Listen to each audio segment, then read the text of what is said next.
Well, I hope other people come. I'll be sad if they don't. Yeah, comedic. It's for that. Are you gonna? Are they in the hallway?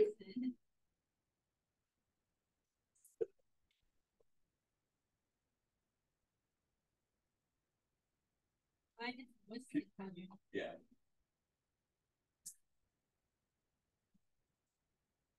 Now I'm just curious to know who it is. Is it like Paolo? Yeah, there's like 4 people in there. Okay. Paolo, Kobe. They're all just talking. I'm not just gonna yell at them. Maybe I should. You could. Which is more condescending? Is it? I think it's like more polite. So in my family, if you get lost in like a grocery store or an IKEA, you like whistle the family whistle, and then you can find where everyone is. I'm not going to teach you what it is, but it's pretty dumb. Hi. Paul is trying to print papers. I have mine written, but I also have it typed. Okay. But it's not printing. So if you want me to go in a minute. No, it's okay. We can take a little time. 5:15. 5:15 just printed then? Yeah. Yeah, we'll stop at 5:15 and then we're gonna do some stuff today.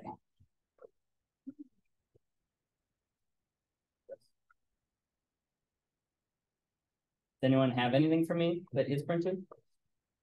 I wrote it down. Yeah, that's okay. Yeah, that's fine.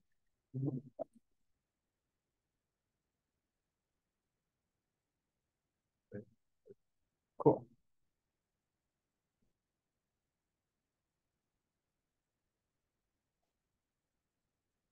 I did it before you told me. It'd be the death of me.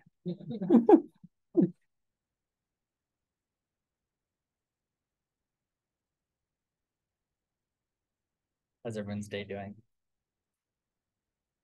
I just learned that there was fantasy baseball. Oh yeah. I thought it was just fantasy football. Oh, there's fantasy all sports.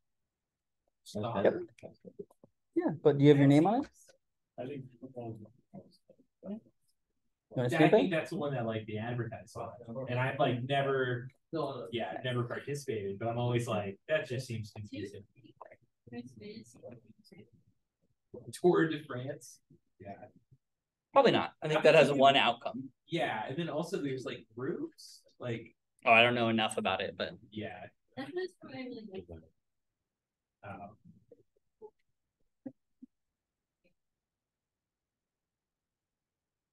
All right. Okay. Yeah. Okay.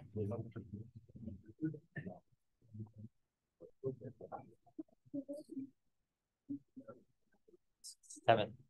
Wait. 9. So we're missing 3 people? Is that correct? I know Giselle's online. Jose's not here?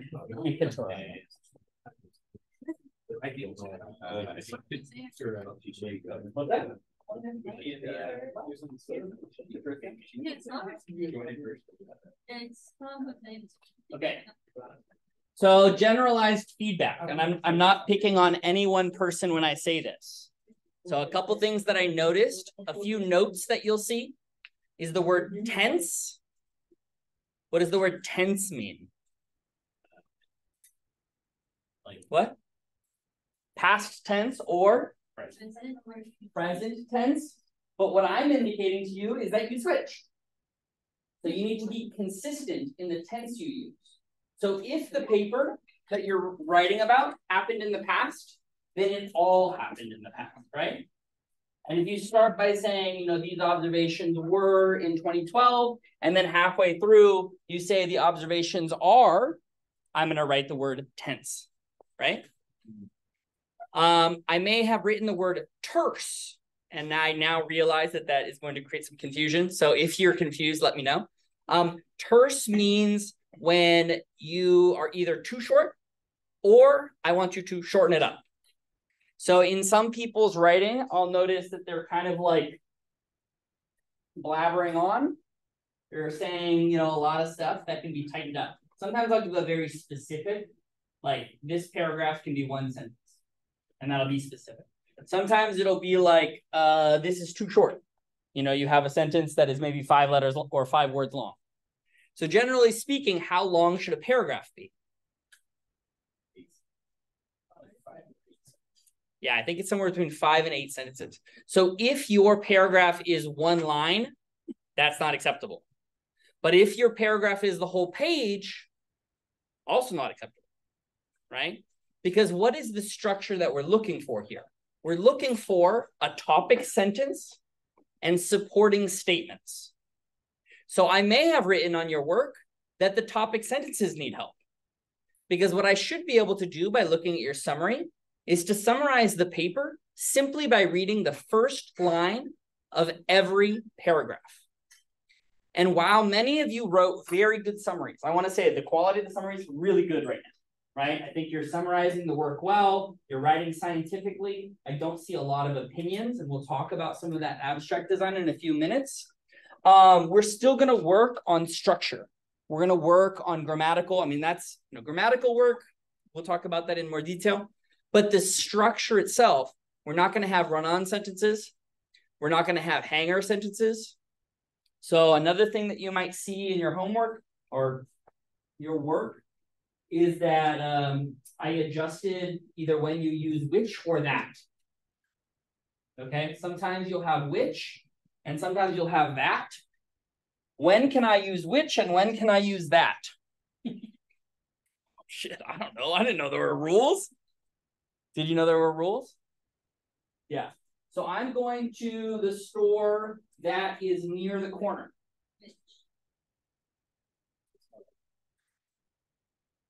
So interestingly enough, you cannot tell from the way that I say it. You can only tell from the way that it's written. And there will be a very specific change when you start writing in Word and you're not just writing with your fingers. You'll notice that in order to use which, you'll require a comma before it. So usually you would say that being in reference to something else, right? So for example, I have a bag here that is on the table, right? That's a preposition, which is also a preposition. Many of you are students in this class, which is designed to help you learn about writing. You can't quite tell from the way that I'm saying it, but which will look like this. Word, comma, which, and word, that. You see the difference? What is it called when there's 2 separate sentences? Yes. Yeah, thank you. Yeah, so that's the difference that you're noting here, right? So this is a qualifier. Word, that, blank, blank, blank. This is qualifying this direct statement. Whereas which here, because there's a comma, is indicating 2 thoughts are being combined, right? And usually, for a majority of your writing, you'll be using this. But depending on how how your style is, you'll use a little bit of this. But you'll never use word, comma, that, unless it's a brand new thought.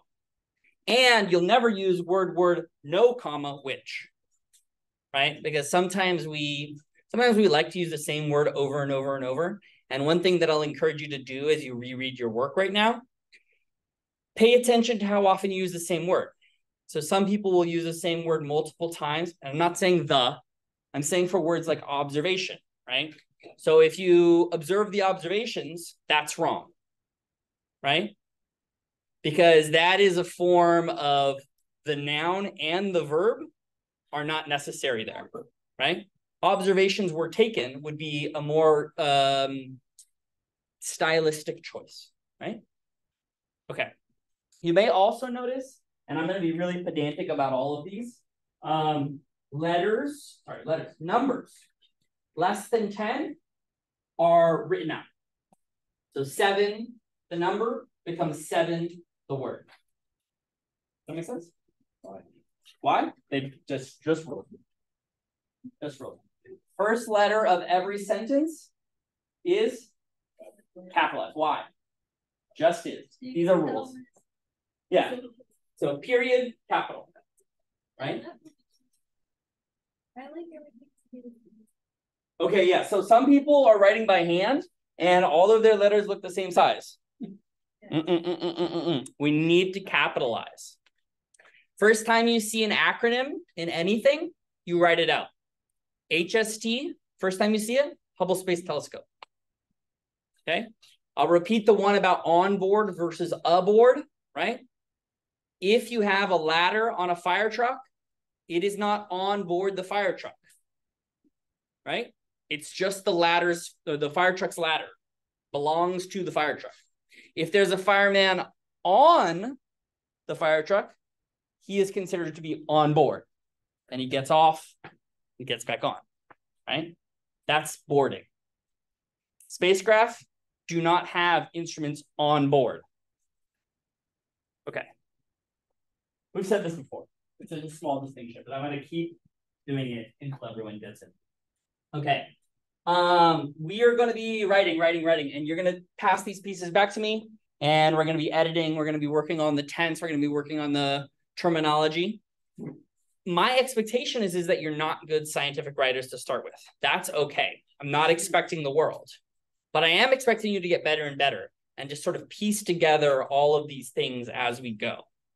So you're going to hear these weird random rules, and you're not going to write them down, and you're not going to be paying attention, and then you'll get it wrong again. You're like, oh, damn, okay, now I remember it, right? I'd ideally like you to write them down and remember, but if you never look at your own work, that'll never happen, right? Okay. Some people's writing looks so good, I think that they cheat.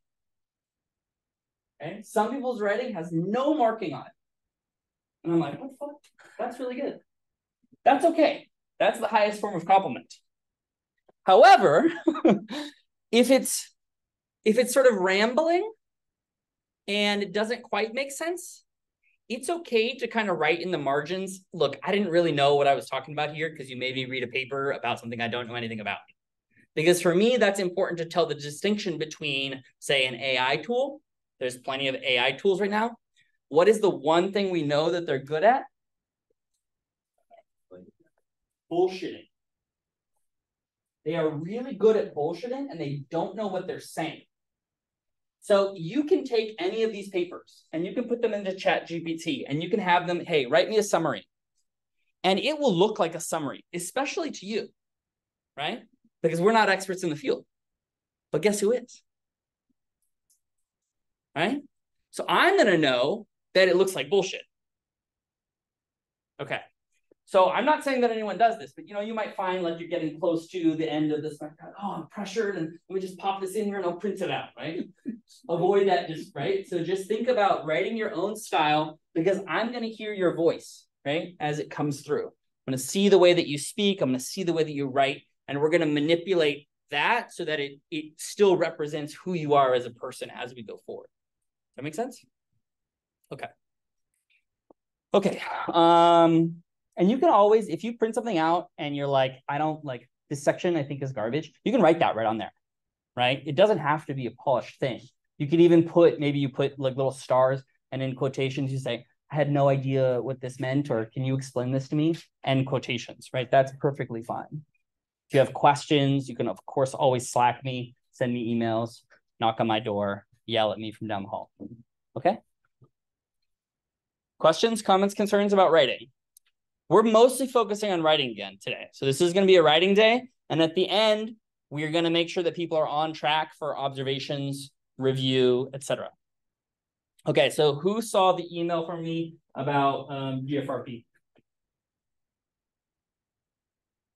None of you read my emails? I sent it on like Thursday.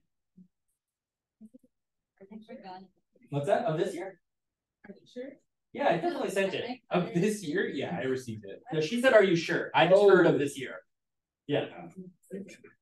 Okay, so if you're not getting my emails, that's a problem too. If you have some autofilter, send anything from Prismani directly to trash. You're going to want to undo that. Okay, and I know that some people will put that in as soon as they finish my class. So one thing that we are going to talk about today is how many people are planning to graduate this semester or the next? Keep your hand up if you're planning to go to grad school.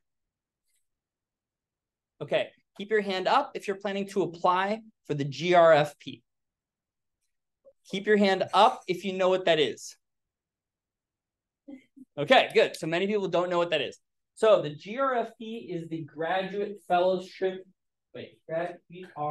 Graduate Research Fellowship Program. It's a 3-year grant that you can apply to as many times as you want as an undergraduate.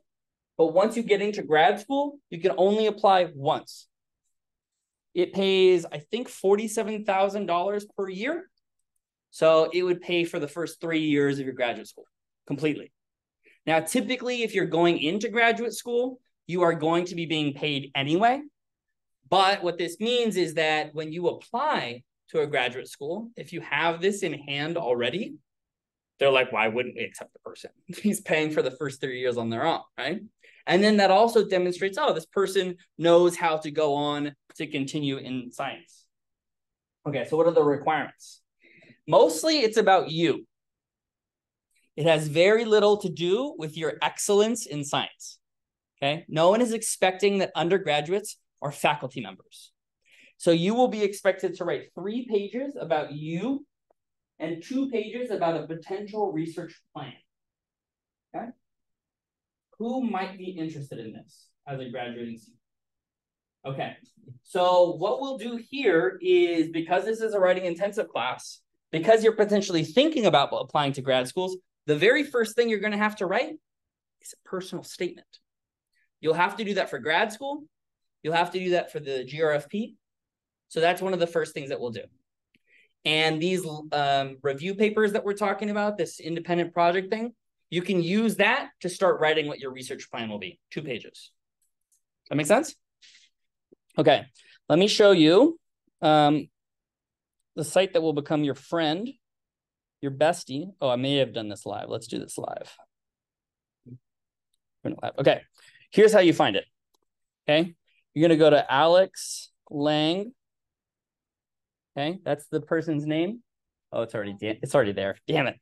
Okay, I also could have done this NSF fellowship.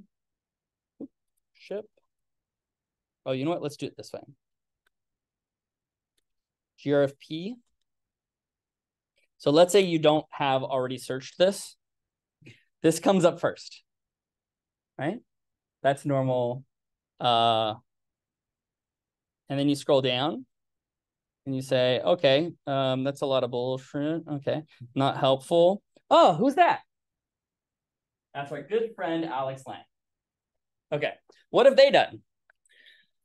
They've made the best website for you as people who don't want to read all of the opportunity of announcement. So typically, if I were to click on that first link, which is the NSF, it's this big technical document with way too many words and way too much information, and we're going to get overwhelmed. We're not going to want to start. This, easy. Look how it's written beautifully, right? Okay, so it's a plus here. Okay, so what is it? $34,000. I think that number is different now. And it gives money to you, and it gives money to your department to make it easier for you to be hired. These are the requirements. Okay, a graduating senior. That's what you're looking for. If you're thinking to yourself, well, I'm a junior. Why would I do this?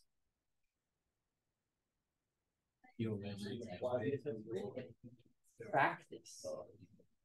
Oh, practice. Imagine a world in which you did something more than once, you got better at it. No. I don't like that. That sounds gross. Okay. The deadline is October 20th. So essentially 3 weeks. I know. But what I'm saying in this class is I will count it as classwork.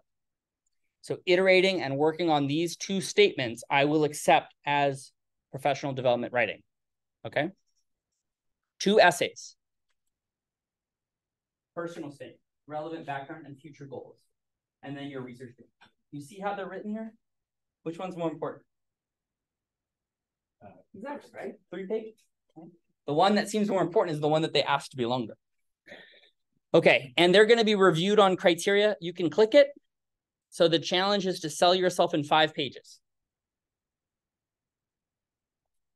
That seem fun? It's zero cost, lots of money reward. Have you ever won free money? No, no one's ever won free money. You have to pay money to win money. This you don't. Okay, you just have to invest yourself. Sell yourself. Why are you good? Well, sorry. Okay. All right. All right. So if you scroll down, you'll notice that he has a lot of really great, they talk about the criteria. Can I please go down? What's happening? Okay, there we go. Talks about the research. What? Oh, perfect. Love that for me. Here's examples, and this is the part that I like the most. These are the examples of successful essays. So you will notice here that you're going up against all the different fields. Okay. This is us. Physics and astronomy. And these are all the rest of them. I would not recommend reading these statements. You can think about them for personal statements, but for the research statements, these will not be helpful. But these are all the winners, right? So look at how many senior undergrads there are, right? So you see, lots of people do win these. Now, there are lots of people who apply. It's very prestigious. But even to be like second up, so to speak, is considered a great honor. You like put that on your CV. Okay. Let's see, this one here. So if you click this proposal, this would like pop up a PDF. If you could click this personal statement, it would pop up a PDF. And you can go backwards in time. That's 2022. I believe it goes all the way back to 2013. No, even further. Yeah. So they're really good, right? And you can see the variety of all of the personal statements, all of the research statements, etc. Okay. Honorable mention is what it's called. Honorable mention. Okay. So they highlight you even though you didn't win. Yeah, they're like, you were close. It's in your heart it feels bad, but on paper you still write it down. Sometimes second place is still good. Oh, it is. First loser, yeah. Highest loser is still a good position. Not the fantasy baseball. That's true. Don't remind me. Okay. No, I'm in the championship right now, but I don't want to come up second. Yeah, first. I mean, you still get some money, but not as much money as first place. Okay. Does this make sense? So this is really what we're going to do. You don't all have to do it. I'm not forcing you to do it. But for those who are planning to go to grad school, this is an invaluable opportunity to do both at the same time. If you're thinking to yourself, great, why the fuck am I listening? I'm not going to grad school. Don't plan on it. Fine. Perfectly fine. Let's think about the personal statement, right? Let's think about how your resume is going to be constructed. Because you still, hopefully, will need a job, right? You want to sell yourself. You want to write scientifically. You want to make sure that you can communicate well. If there's anything that you take out of this type of a class, which is writing intensive, is how to communicate your strengths, how to communicate who you are effectively, right? Okay. Questions about this before we go on? Everyone knows how to find this? Yeah. What do you mean by that? Like international? I don't know. I think you have to be in the US. Yeah. Because national money, like NSF, which is the National Science Foundation, Yeah. I believe is not allowed to send any money. Even though you're a US citizen, right? So like that's the crazy part. So if I go to work in Europe, I can't accept any money from the US. Yeah. I don't qualify for it. Okay. I still write it for grad school. Yes, absolutely. Especially for grad schools. So I think of this, and the reason that I'm telling folks to think about it is even if you're just thinking about going to grad school, this material you'll need, right? You're going to be writing a personal statement. In your personal statement, you're going to identify if you're going to grad school or planning to go to grad school, you'll identify people you want to work with and why. So you'll take a little bit of your research statement. You'll take a little bit of your personal statement, smush them together, ship it off to Berkeley, to wherever you want to go, right? Yeah. Anyone else not want to do this? Oh, everyone now likes to do it. Okay, cool. Sold. Yeah. Sold. Free money good. Okay. And it's great practice, right? So we'll try to keep to a really regular schedule. And what I mean by this is that you need to start writing now, right? 21 days. You need to have letter writers. If you're actually going to apply instead of just doing this for practice, you will need people who are going to write your letters. So if you're serious about this, find letter writers today after class. Yeah. Like the same letters as the graduate. Exactly the same letters. Yeah. So if you already are planning to go to grad school, just hit them up and be like, oh, I didn't know that I was supposed to apply to this and I'm doing it right now. Yeah, I always give people 2 weeks to write a letter, but if you give them 3 weeks, nice. They'll appreciate it. Your letter will be better. Yeah. Okay. Because it rhymes. That's how you know it's true. Okay. Questions about this before we go away? Okay, so here's the layout. I was originally thinking about doing a check-in, but I think in this type of class, it doesn't make any sense. I know where you all are. And what I mostly am seeing is just not enough face-to-face time. So I'm going to grab the rest of today and I'm going to force you to do the things that I'm like letting you do on your own. Right? Oh, so what that means is that we at the end of today are going to pair up. We're going to make sure that we are getting in our review papers, that we have identified topics, and we're not just going to like let it go on and on and on, because you need to start doing observations like next week. Okay, whether that's designing your experiment, whether that's thinking about it, so on and so forth. This has to happen faster rather than later. Because especially if you wait till November to start taking observations outside, guess what happens in November? Thanksgiving. Wow. Rain, clouds, an inability to see the sky, no data, right? Now, if you do it inside, fine, you have some fun experiment. That's okay. Okay, questions, comments, concerns? Okay.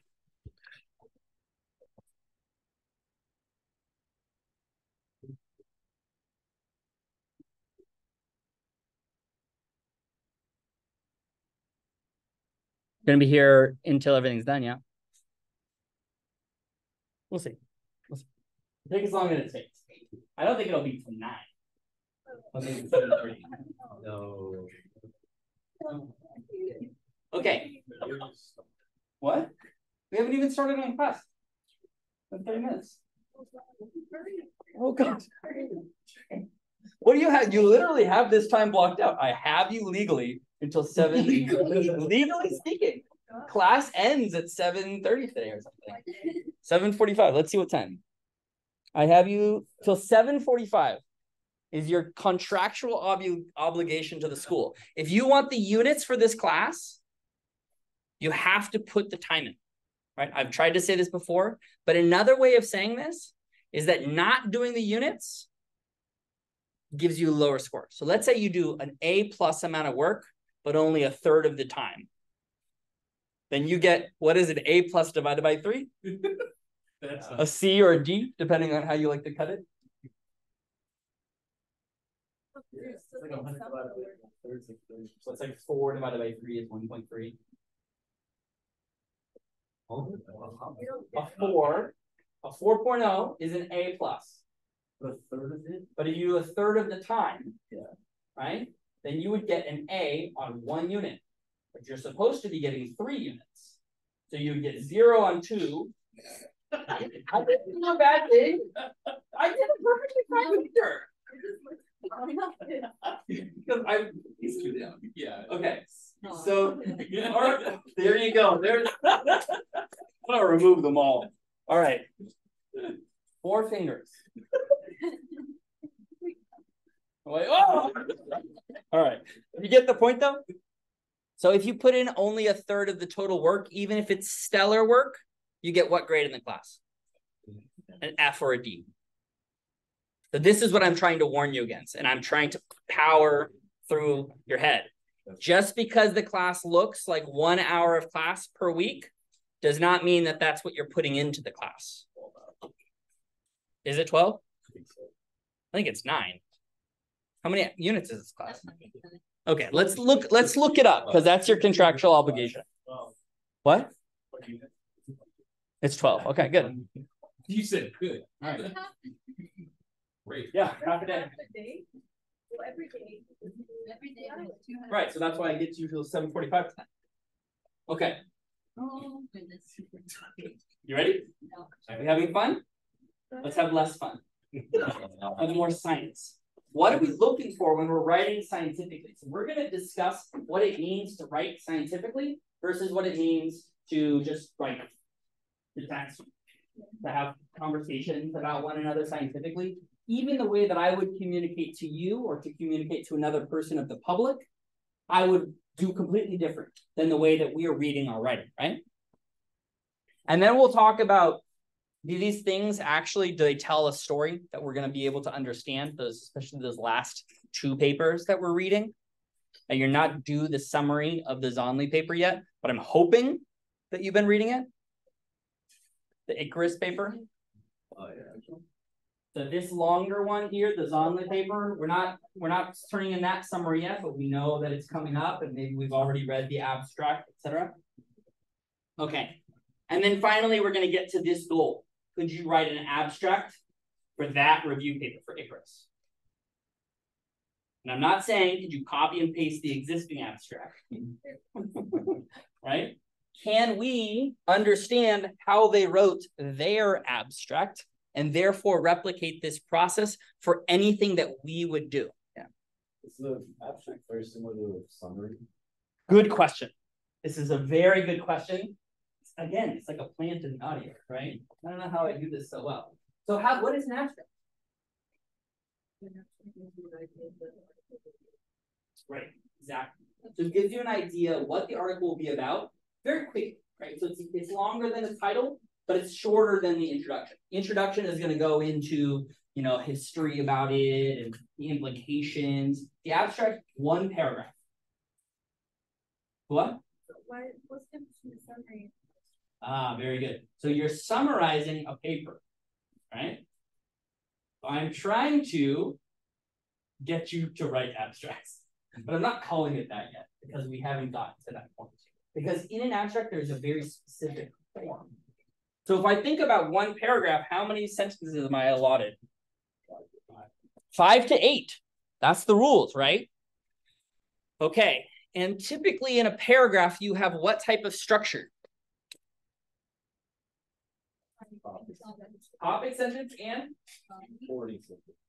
supporting sentence. So topic.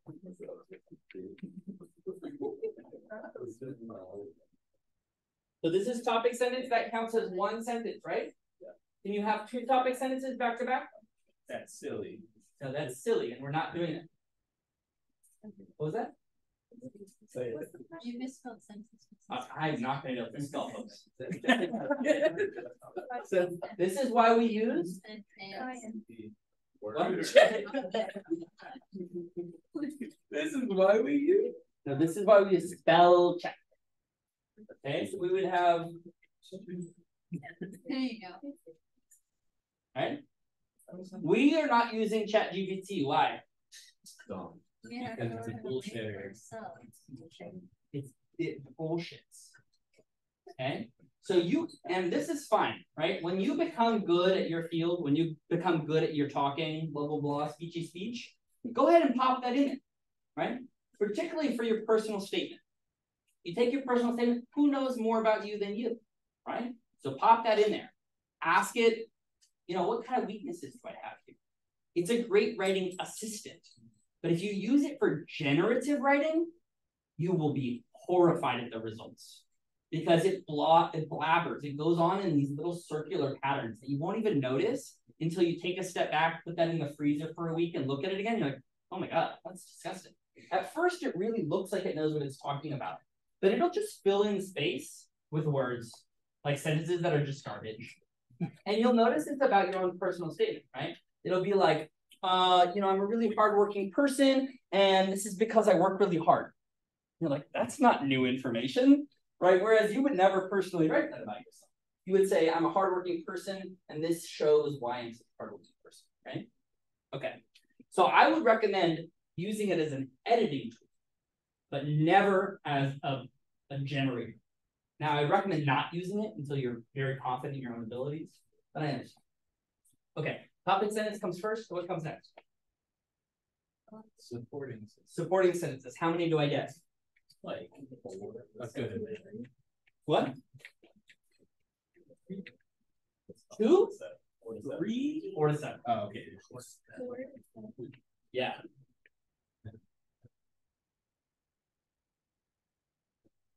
Oh God, send continents.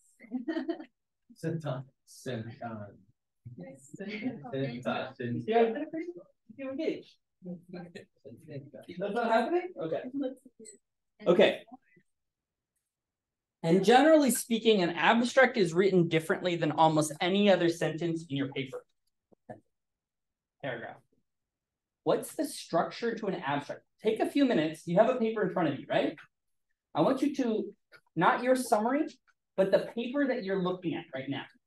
Read it through and think not just about the words that they're saying, but what each sentence is designed to do. Okay? Write that down for yourself on a piece of paper, and we're going to put up those thoughts on the board. Okay? You don't have to be perfect. I'm not expecting you to get everything. Any paper, doesn't matter. All of the abstracts are going to do the same thing. I'm looking for common themes. Not generated writing, but where probably answers are writing. Yeah, I mean, it's like 20 don't necessarily trust it. Okay. But right, so sometimes what Like you if I'm sorry, like if I'm confident enough what I am writing, how I write, can I put it in there and be like, I like you check if something here is wrong, if something doesn't make sense. Let me give you an example of a place that it's okay to do. Okay, let's say you wrote a letter for someone in 2016, right? And at the time, it was talking about something that was going to happen in the future. But now time has passed and it's 2023. So you take that letter, you pop it into ChatGPT and say, hey, do you mind changing all the tense because this happened in 2013 and I want to write it in 2023? And it'll go through and do it for you. So here's the problem. Can you trust that it did its job? That's up to you, right? Because you still have the responsibility for whatever comes out. So if it fucks up and you don't read it over, it's stolen. Does that make sense? But it's like using a writing. You go to the writing network, wherever that's called, and you have them write your whole essay for you, and you don't learn anything, that's on you, right? We have it on campus. Yeah, there's a writing center. Where is it at? Writingcenter.com, I don't know. Just writingcenter.com. Yeah, they help you write stuff. Yeah. Oh, I thought they wrote it for you, and I was like, whoa, that's insane. I'm sure if you cry long enough, they'll help you write something. Okay, so let's focus on the task at hand. We're looking at the structure of the abstract to understand how to write abstract themselves. And we're taking notes about what we think the function of the sentence is. Yeah. So what's the like talking about topic, like start with the topic? That's obvious. I already gave you that. But there's a specific structure in writing an abstract that we are going to look at, and we'll notice in each of the papers it has the same function. What does the sentence do? You see what I'm saying? No. I have an abstract. Can I just send it to you and then like you give me your thoughts on it? No, not until we know how an abstract works. So send it after class. What? Send it after that. Yeah, you can send it right after today. If you look at it, you're like, hey, I did exactly that. Okay. Send it to me and I'll. Okay. Class, can I ask you about my abstract? Absolutely. I have one voice. Crooked. Taking away the toys. No more toys in class. That's not you can have a nice day going. Can you imagine? Right to jail. Right to jail. Don't get kids anymore. I'll have to break hands here. Yes. That got my dude. I threw my left hand. They hit me in the right hand. That's a real story. My grandma did that.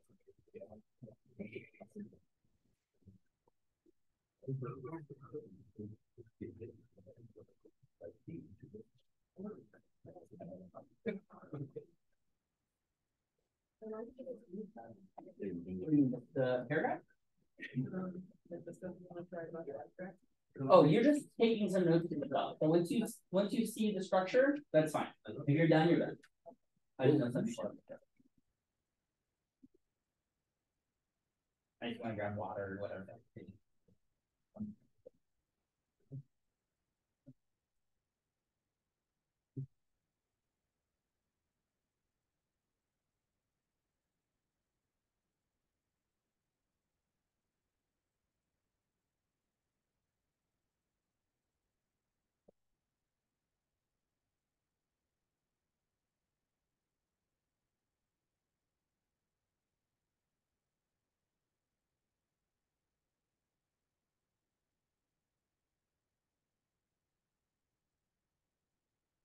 Yeah.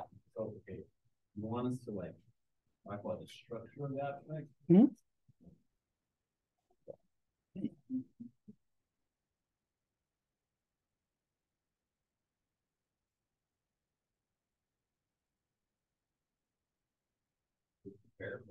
I hope you can, yeah. I mean, what I'm saying by that is like if you have them, that's great. But if you don't have them, I understand. If your neighbor has one and you want to borrow it, that's totally okay too.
Yeah. Should I go from my thing right now?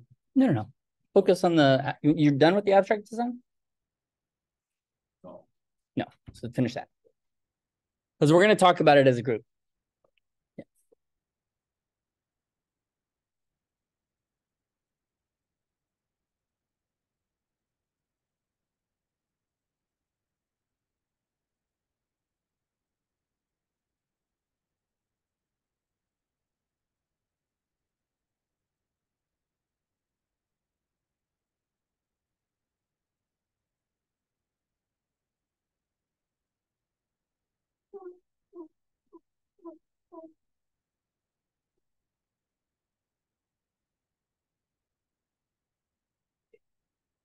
You got it? Yeah. Okay.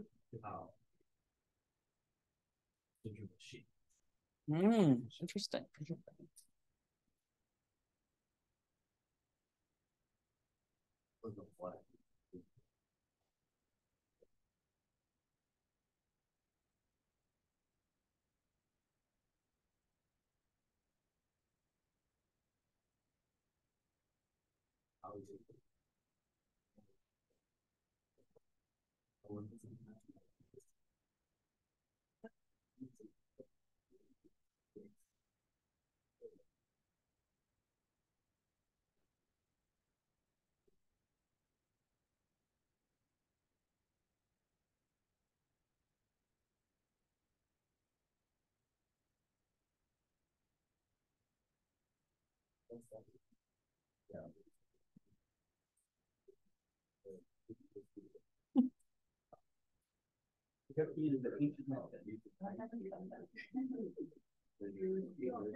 Well, the funniest thing is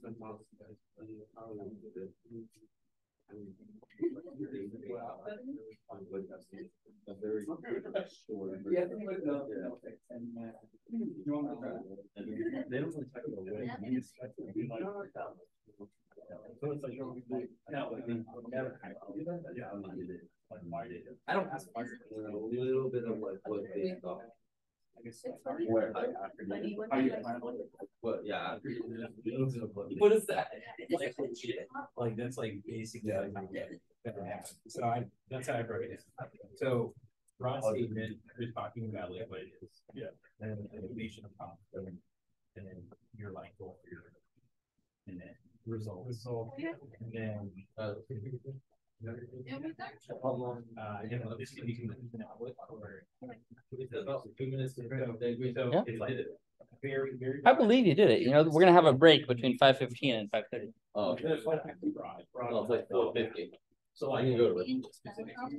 This is like how it's How many what? pertaining to like what you did. Yeah. And then how is what you did going to affect like the how field? it fits in like the big picture. Yeah. Which is like the format for like every piece, which is great. And if it doesn't do that, then it's not good. Yeah. It's very weird.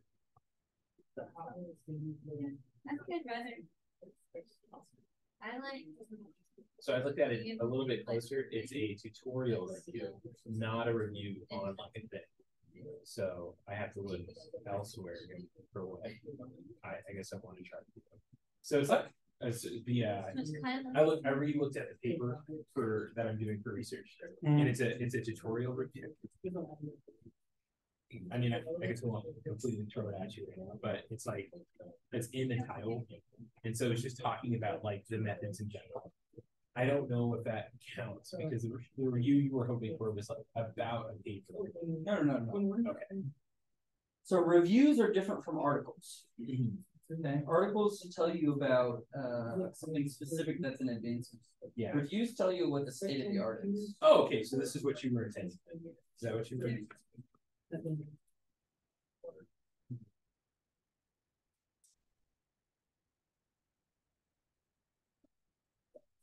Okay, cool. Okay, so it ends up working out, but Well, this is an article. yeah. So they Does it have results? it's not that it has results. It just talks about so it says first like what is it? What's specific, which is atomic microscopy, and then it breaks down like specific applications. This will be probably fine. Okay. And this is like different methods and like how you would look at the Yeah, I mean every field has slightly different like ways that they write. Okay. You know, and so I'm not a atomic force microscopist, so yeah. Neither am I really, but apparently Corey thinks that I'm an expert, and I'm like, I did it one summer, and now you're telling everyone. that's how you do it, right? You only become an expert by doing it. So Yeah, that's true. you do it long enough, then you're really an expert. Yeah. But interestingly enough, the longer you spend on it, the less you think you understand about it. Yeah. No, seriously. Yeah. Really annoying. Because then you start like asking yourself, like, why am I looking at it like this way? And you're like, hang on, now it's all confusing. Yeah. Great success? Yeah. You want to stamp it? Yes, I do. Absolutely. Just give yourself some dopamine. Yeah, I need a bigger stamp pad, but Sullivan. Sorry,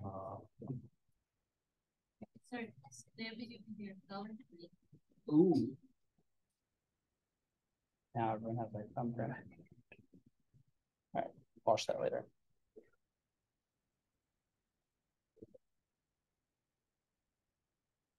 All right, done? You done?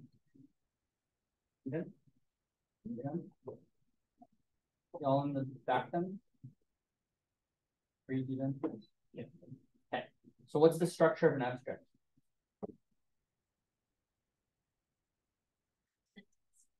kind of like talks about why you're talking about it. Okay, first sentence talks about why you're talking about it. Good. Anything else? Someone who hasn't talked? The rest of you raising your hand? Yeah, sure. Yeah. Well, the first sentence does cover like this kind of research and Good. And then the next sentence?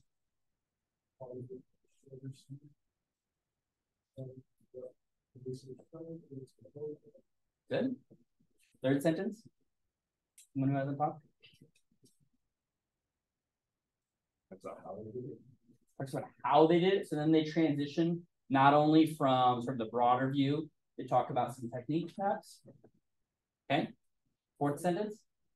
Maybe how or when the observation was made. Right. So that's a little bit more on the how. right? And so those, maybe you have one or two sentences talking about the how. And then after the how, yeah, The result. specifically, Like what you drew from your observations. Like what are the values? Like how's it what meaningful information did you get from the observations? okay. And then anything else? Is there another sentence after that? Whether they're right or wrong, that could be certainly the case. To have like implications associated with it, right? So there's a shape. Did you see a shape when I talked? When you talked? There's a shape. Okay? Abstracts have a shape.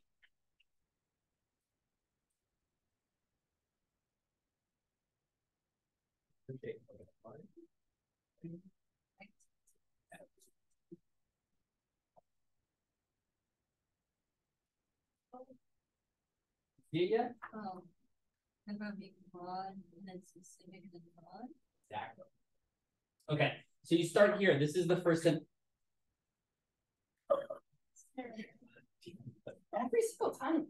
Okay, this is the first sentence. It's the broadest sentence. If you have a sentence, three lines in, that's broader than your first sentence, it's wrong. That's not the structure of the abstract. So the first sentence is the broadest topic sentence. This is why we care. And then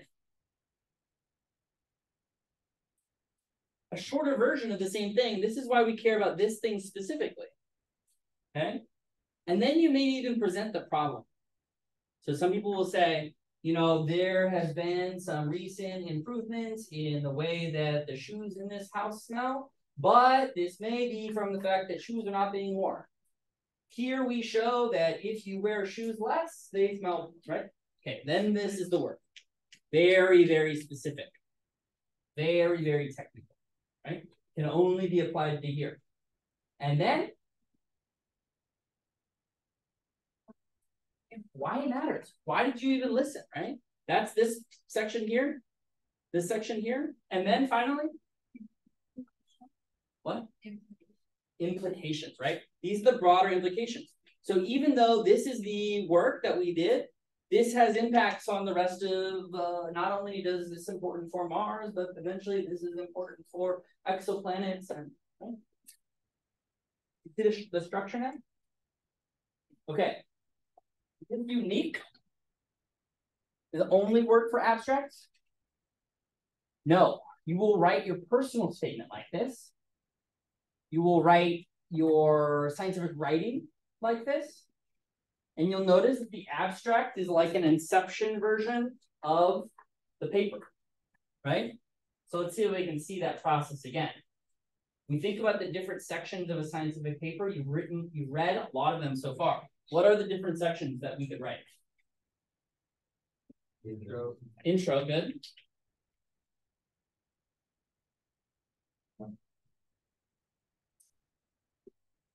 Yeah. The methods. Yeah, good discussion or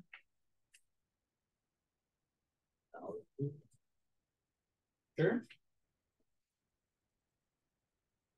Or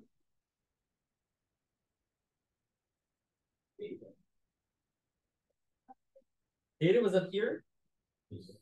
Results. Okay, and then conclusion. You may see this written differently. Conclusions might be the word summary. Oh God. Right? What comes before the introduction? Abstract. Okay, so how does that work? Broadest gives you background, specifies more. Very specific, the results and the implications, and the summary. Yeah. The result is more broad than the method. So the methods here are what you use in order to take the data. The results may include implications. So what I mean by that is, let's say we took some observations of the speed of light at different times of the year. That's their methods, right? I took the observations here, and I took the observations here. The results have a little bit of extra into it. So the data looks like this, but now I'm going to either apply a model of my own learning to them so that I can interpret them. The results are not presented without comment, right? The methods are presented almost without comments. I did this, I did that, I did this, I did that. We don't say that. This was done, this was done, this was done, this was done, and it produced magically this plot.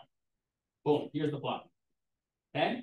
Now, it looks like there's a trend, or there's the absence of a trend. That's the result, right? So it's not like the length. The what? The length of it's the sentence of a paragraph. Like how it's like a long slide. Yeah, I mean, this is gonna vary dramatically. So sometimes your paragraphs will be 3 sentences long, just barely making it under the cutoff. Like each sentence is like fatty, or sometimes it's really short. And it's like you'll notice in some of the papers they have just talking about the structure. Section 1 will talk about blank, section 2 will talk about blank, and that's a really short sentence. And sometimes you can get away with that.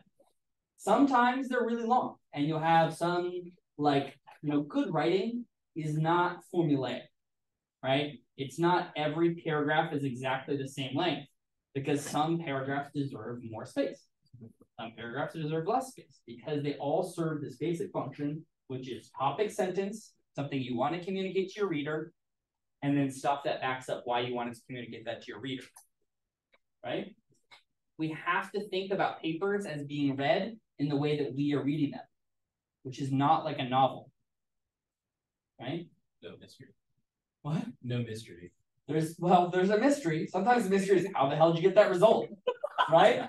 And so some people will read and they'll be like looking at the picture and they'll be like, that doesn't seem right. And then they'll go to a completely different part of the page and they'll find how you did it, right? And they just want a description of how you analyze this specific thing, right? So they'll go from here back to the methods, and then here back to the methods, right? Then they'll go to the conclusions and understand the discussion, right?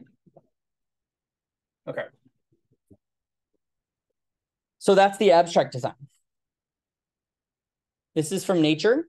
If you ever want to submit to Nature, you will need to follow this exactly. But generally speaking, if you want to submit to the most prestigious journal in science, or one of the top 2, you probably want to write that way everywhere. So let's have a look at how they do it. They say the first 1 or 2 sentences provide a basic introduction. Good. During cell division, meiotic spindles are assembled by microtubule-based motor proteins. Don't know what that means. Something about a DNA? I don't know. Okay. So then it says something with more detail. 2 to 3 sentences, more detailed, comprehensible to scientists in related disciplines. Okay. So notice the shape. Broad, and then it gets a little narrow. And it talks about why this matters. Then it says something describing the problem. What are you trying to solve? And this is the structure that I want you to look for, and maybe even look in your work right now. However, comma, the precise roles, blah, blah, blah, are unknown. So have a look at your abstract right now. Do you see 2 to 3 sentences and then the word however?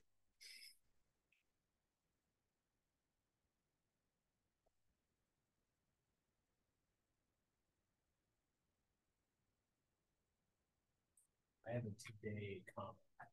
Today, comma? Yeah. But, comma, I like those. These are showing like some juxtaposition between the past knowledge and what we're going to show today, right? That one says, however? Yeah. Yeah. 1 of 6. Okay. So then we show something very specific, and almost every Nature paper will have this. Here we show. Can you find that statement?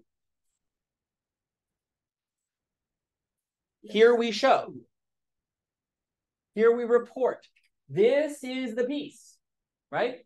Notice they have boiled down maybe 10 or 15 years of work into one line, right? What are the things we notice about this?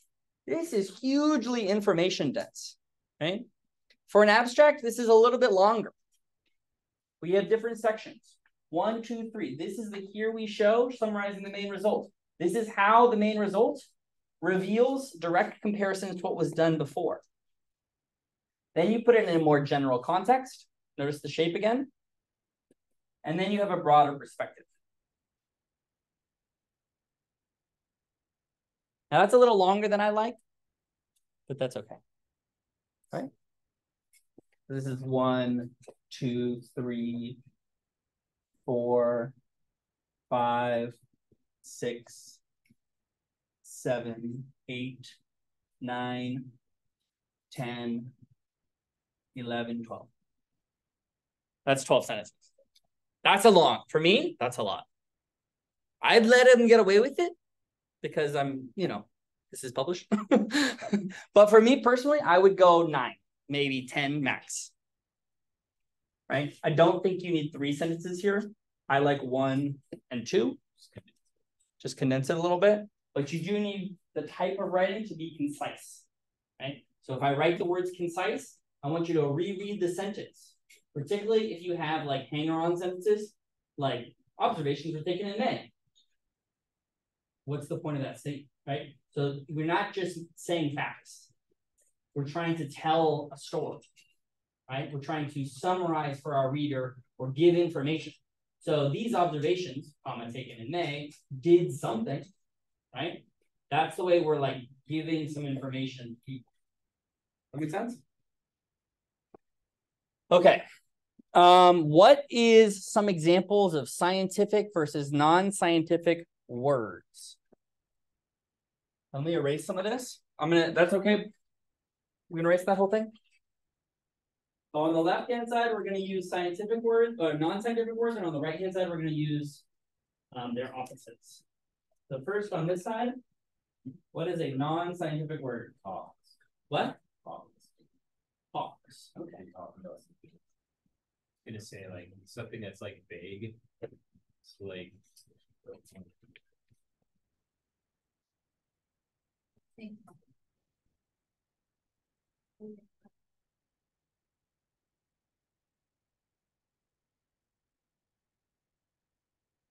so instead of like talking about like a specific example of data, you're just saying like, oh, this information is like not necessarily clear about what you're referring to. Okay, so I hear the word information or the word shows. Shows can be scientific in the right context. Yeah, that's like shows. Oh, yeah. Good. Okay. So instead of talks, we could say shows. Ah. Like contrast.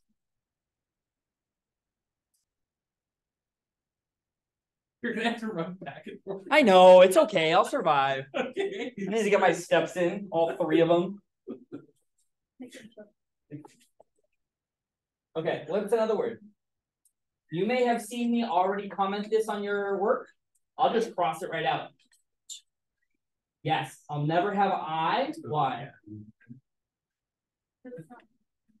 No one cares about One cares about you. Science is not about we. It's not about I.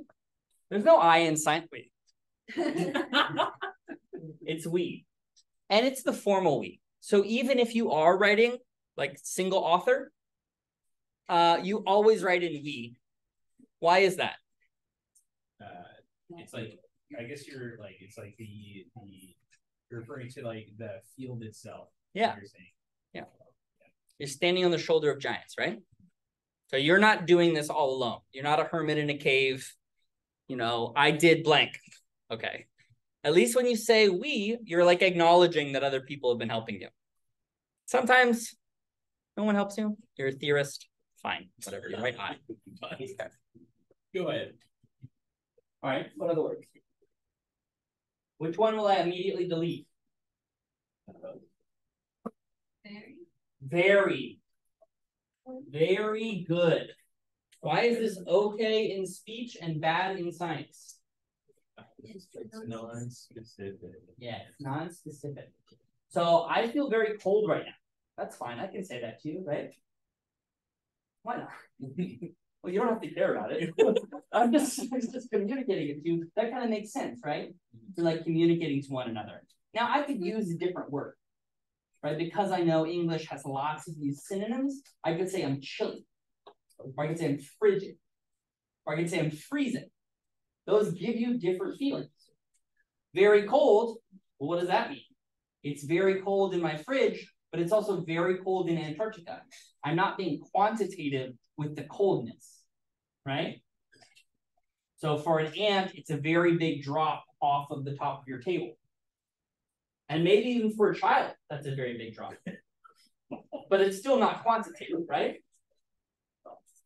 So instead of very, we're going to use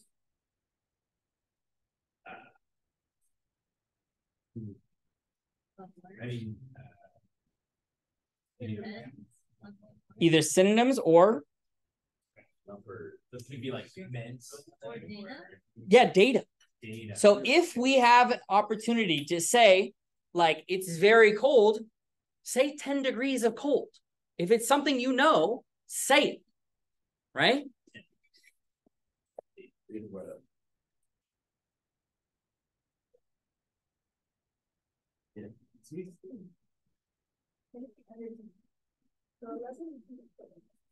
What?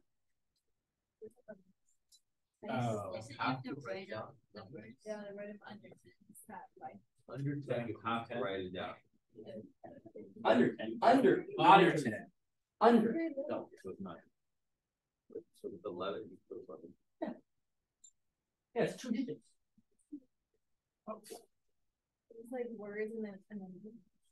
You can write them all out, but you certainly should not write out 365, right? So there is a word. Like somewhere in between, we have to make a decision. And the decision that was made from people who do the thinking many, many moons before I was born was that we do 10 as 1, 0. If you decide you like TEN, I'm never going to stop you. But I am going to stop you from writing the number 3 cats. Okay? Having 3 cats at home with the letter with the number 3, that's fine in a text. It's not fine in a scientific paper. Okay? I was 3 years old when I liked science for the first time. That's not going in your personal statement. I was THREE. Good. All right. All right. Yeah. On these papers, they wrote out different stuff. They have 2, 5, 6. Where? So Which context stuff? Very context dependent. if you're talking like scientific 7 notation, Earth years, 3 Mars years. Yeah, I wouldn't do that. yeah, which, Yeah. What if you're calling them the last figure? Right. So calling figures, obviously. So in Yeah. specific context, it's important. Figure 3 is never figure THRE. No. Because it can also be 4A, right? 4B. You're literally referring to a specific number, not the value of the number, right? 3 Earth years is usually THRE. Exactly the same with section. And section sometimes can be shortened to sec4, right? Depending on, I mean, obviously you have to be printed out. Sometimes the paper will be nice enough that when you click sec4, it'll send you to sec4, right? Okay. Talks I vary, is that it? Yeah, there might be a few more, right? a lot. Oh yeah, using A thing, lot? yeah, like a descriptive word. Thing. Yeah, I'm not noticing thing as much in your writing. I mean, I don't think you write thing very much, right? What would you say instead? Just generally speaking. You have like opinions about things, no? Your thoughts, comments. You can't really have comments in the same way. Yeah, you won't have an opinion, right? Like, this author seems stupid. That's not scientific writing. Right? Put it down. We're making a list. Right? Yeah. Okay. So generally speaking, opinions need to be moderated. We're trying to be as factual as possible, but this needs to leave space for interpretation. Interpretation and opinion are different, right? So if you put like these authors, all the authors thought about doing it this way, you can't write that in scientific paper? No, like Like your thoughts. Oh. Yeah, not Right. the word though. Yeah, we can suppose, we can imagine, we can presuppose, that they made some assumption early on that impacted their results. Right? We can make that supposition. But that's us saying that we're making that supposition. We're not saying, hey, we think they're stupid and they forgot blah, blah, blah. Right. You see the difference? Anything else? Yeah. Oh, control. It's okay in moderation. In moderation. Cannot and can't are fine. You know, you'll see them in scientific writing. But not everything needs to be abbreviated, right? If you're over abbreviating everything heavy, right? Shouldn't be in there though. You need to use like what is considered still scientific writing, right? If it's slang or if it's colloquial English or vernacular English, you're going to find that that is not going to fly as often. What is that accessible in titles though? To like, if like, hold on. Too many questions at once. What's your question? What's colloquial? So that's like that's the type of talk that we're having right now. You're just talking to your friend. It's you're gonna have idioms, you're gonna have slang, colloquial. It's more relaxed. It's the contrast to scientific writing. And I'll write that on your paper. You know, what does this word? But now you know what the word is, right? You see the word colloquial, that just means that I don't think that's scientific sounding enough. And you might have some context, right? So like, I think they did a poor job with these error bars. Okay, that can be a perfectly fine sentiment, but you need to reshape that sentiment so that you can communicate it effectively. The error bars were not presented well. You see the difference? Because I already know that these are your opinions, because you're writing. So generally speaking, I will tell you how I feel. Like I'm in a relationship, maybe I want to communicate to my partner, oh, I feel like you didn't listen to me the other night. Those are I words, feeling words, right? That's what your therapist tells you. But generally speaking, when I'm reading the paper, it's got the name at the top, right? And so you read it and you know whose opinion it is because it's the writer's opinion, right? They're not pretending to not be themselves. Does that make sense? Okay, so you can make opinions, but they have to be carefully worded. What about feelings? Not a good. No, not good feelings, right? Same reason. I thought you said we're supposed to like see how we feel about it when we read it. Right, but can I say I feel like this wasn't good? You have to like justify. Yeah, so you need to back it up. Right? In the same way that we just talked about, you never want to see the letter I, on its own. I space. So I will actually tell some people, especially when I get I get papers to review, right? The first thing that I do, Control F, and then I'll write space vary. Why do you not just do vary? Could it be like inside of a word or something? And what's the most common one? Controver. Every. Every. Oh, okay. Yeah. So you don't want to just delete all the varies because then you'll just have a bunch of e's floating. So you always do space vary, and you make sure that because sometimes you're writing, you're on a roll, and you just end up with extra letters, extra words that you didn't need to be in there. Okay. But you will find places that you're not writing well when you see the word vary in your own writing. That's smart. Does that make sense? So I, that should be gone. This blank vary, that should be gone. Okay. Thoughts, feels, vibes, those are not present in scientific writing. The same communicative structure can be there, but you have to pose it. That's sort of absent from your personal life. Right. You could say like it seems like there's a lack of X, Y, Z or something. So it doesn't seem that way. It is that way. Right. Okay. A lack of blank appears in figure 4.3. Okay. Right? Okay. This may have implications such as, right? One might suppose that blank. We hypothesize that blank, right? Okay. So here's some fun words. Oh, nice. Left, non-scientific words. Right, scientific words. This is a fun one. Pause it. What does that mean? That's not about talking about the TV. It's good to pause. What's postulate? I guess postulate is like you're like posing something. What's that?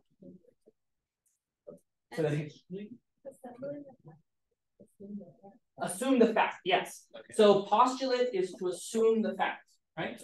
So if I postulate that something is true, I am going to continue on talking about this thing as though what I've just said is the right way. Now, when you make a postulate, right, you can go back to that and say, well, that turned out, in a later paper, that was wrong, and therefore everything in that paragraph was wrong, right? But this is different than just saying, look, I got some feelings that this is the way to be, Like, that's not how we do it. They're not just vibes. Okay. Do we want to take a 15-minute break and then we keep talking? We don't. No. No. Okay, ready? We're continuing. You want to take a break? Yeah. Okay, let's take a 15-minute break now. 5-minute break? I'm going to give you a 15-minute break because that's what it is legally in the schedule. Yeah. Wait, are you getting candy cookies? Let's see if this is. Nah. Let's get a quick round of bowling. Give us a quick round of bowling. I'll go bowling for 15. There's no way. I would much rather go home than go bowling. Yeah, I agree. No. Oh, okay. You just like. Oh, okay. For a ball. But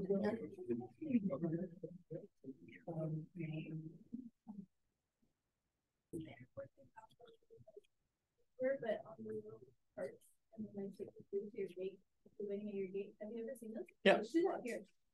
They do. They have some of them. But the problem is that yeah, you've never seen those videos?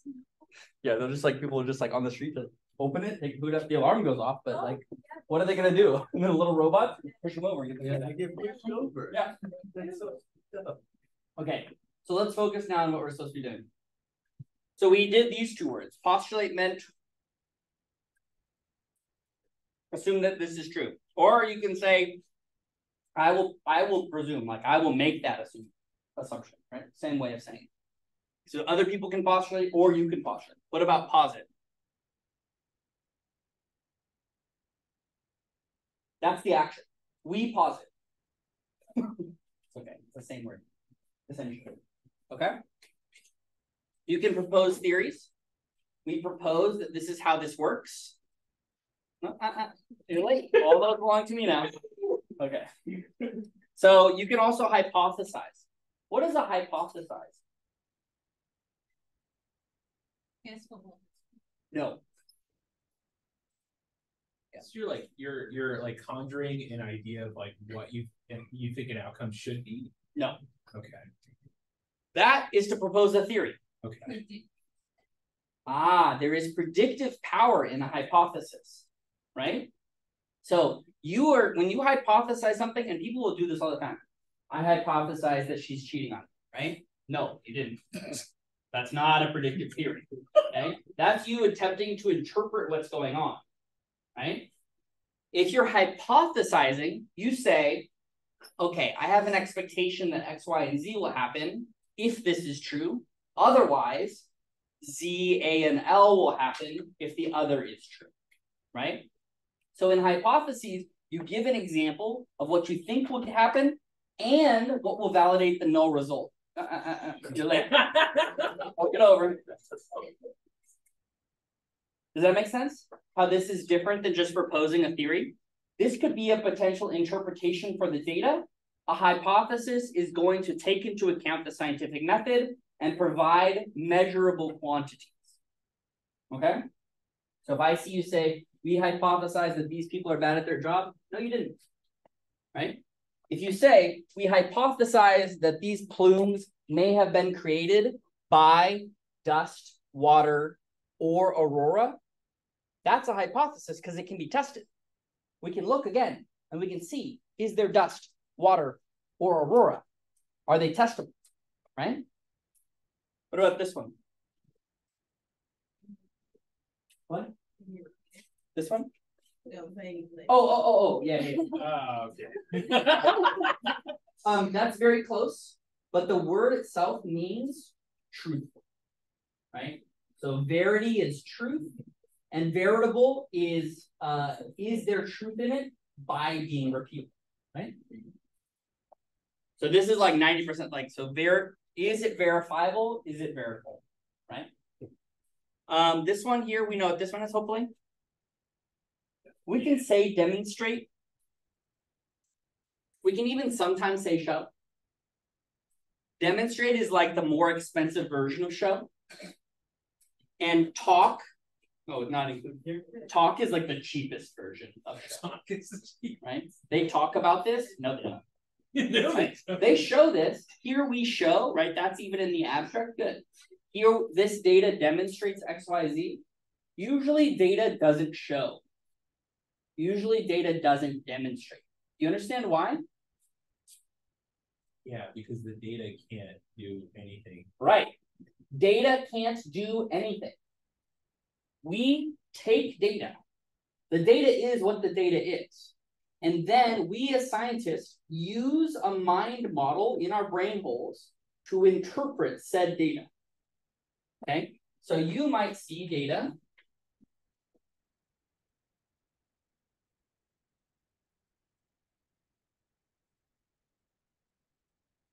That looks like that. That's what the data you took looks like. And then Isabel might look at this and be like, there is a really cool like wavy thing in here. Do I have a color chop? Yes, let's go. Break these two, I know it. All right. So Isabel might look at this and be like, oh, that makes perfect sense.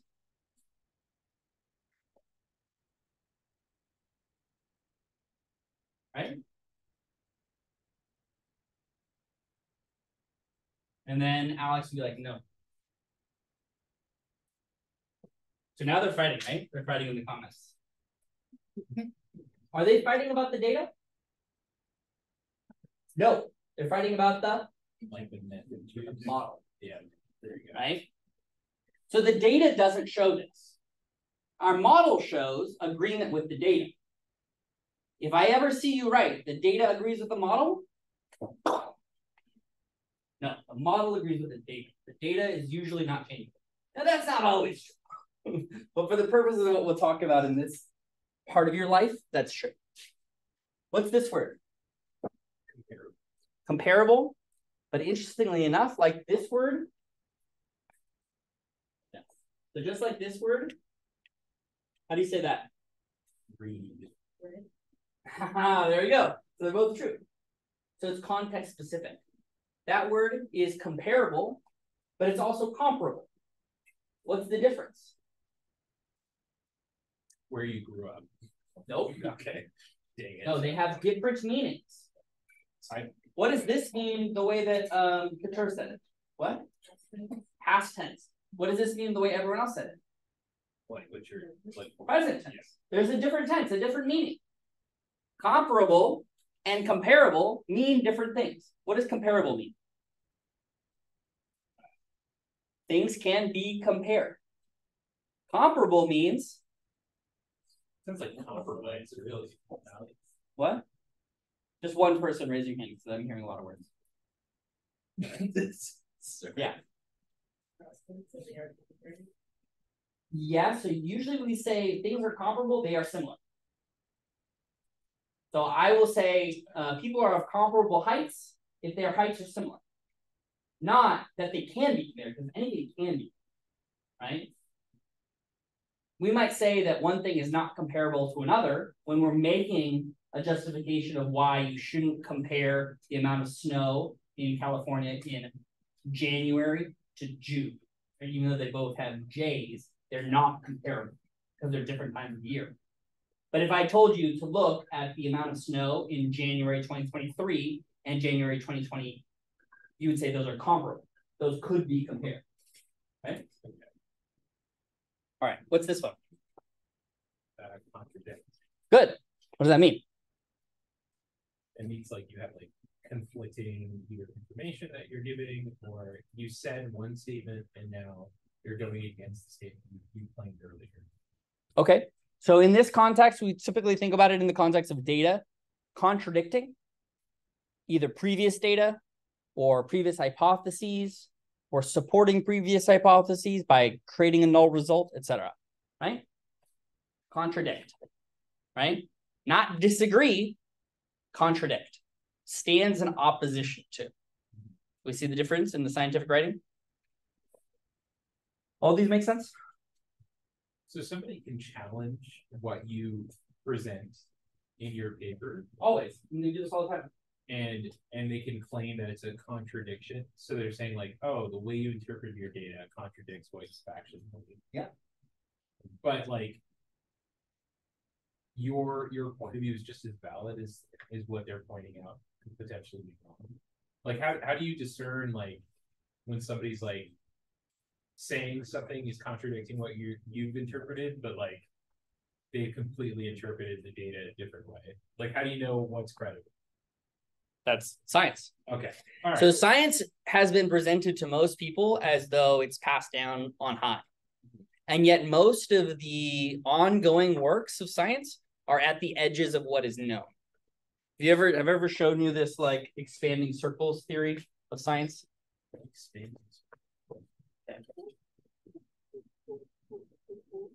Some of you have seen this before. Like reaching boundaries. So this is what you learn in elementary school. Okay. And then this is what you learn in middle school. And then this is what you learn in high school. And then in college, you get your general education and everything else, and you learn more about the world. And you'll notice that this is not exactly circular. Maybe there is some like leaning towards one direction or another. And then you're sort of out here, you're thinking about sort of human knowledge in general. Okay. That's going to be like all of human knowledge is way out here, right? Big circle. You don't learn everything in college, but you might start in your PhD. You might learn a little bit more about a lot of things, and then a lot about a little bit of stuff. So you become an expert in one field of the human knowledge, and you get up right to the edge, the boundary of what we know.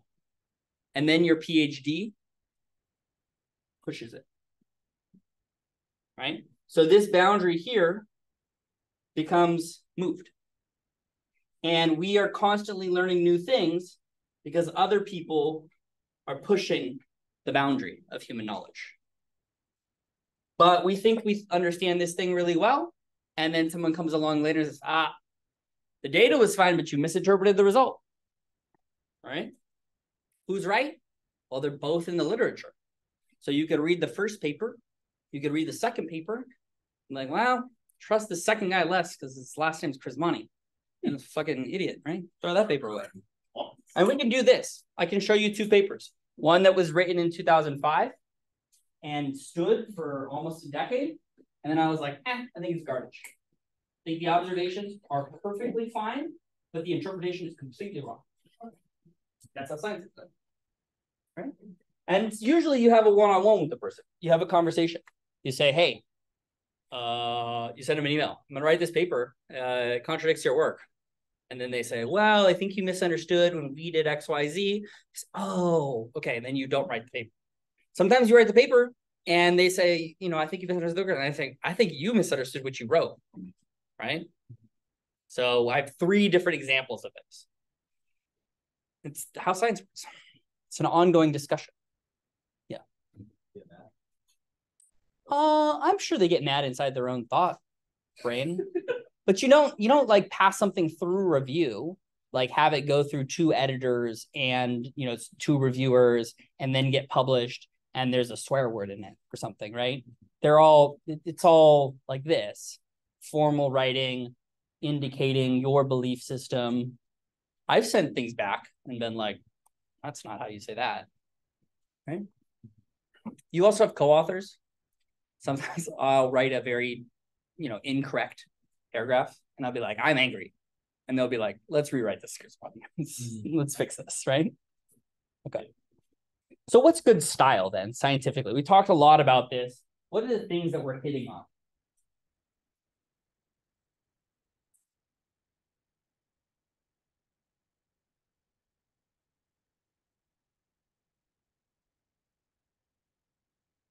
like in general? Yeah. Generally, what's good style look like?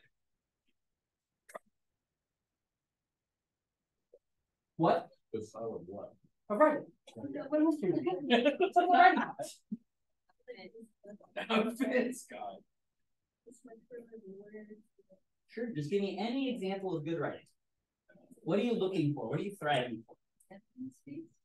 Good. Okay. So you want your results to be based on the evidence. Anything else? Thinking just metacognitively about the process itself. Thinking about writing. Metacognition would be thinking about thinking. Right? So not just doing the writing, but thinking about how the writing is good is what we're trying to do. Yeah.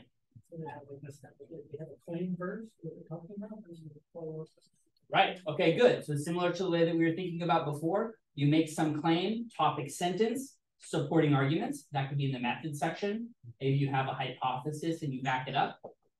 Anything else stylistically? What do you mean flows?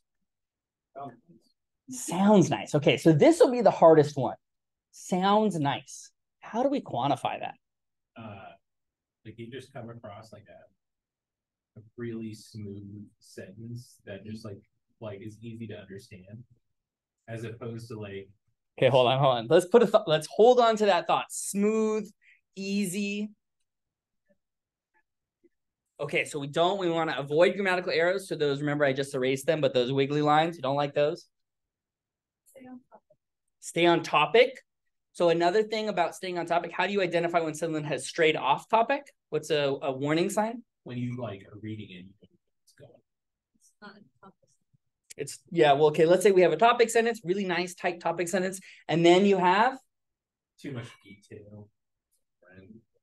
What's that type of sentence called? Run-on sentences. Okay, so run-on sentences are an example of bad style.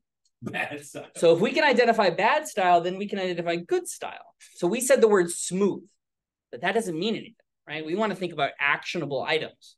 So having concise writing, we would think is good, right?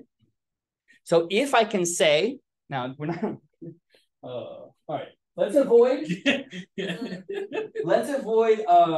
the guy with the chili from The Office? Oh yeah. Yeah, Kevin. So we're not using Kevin speak, right? Yeah. Why use lot word when small word do job, right? That's not what we're saying.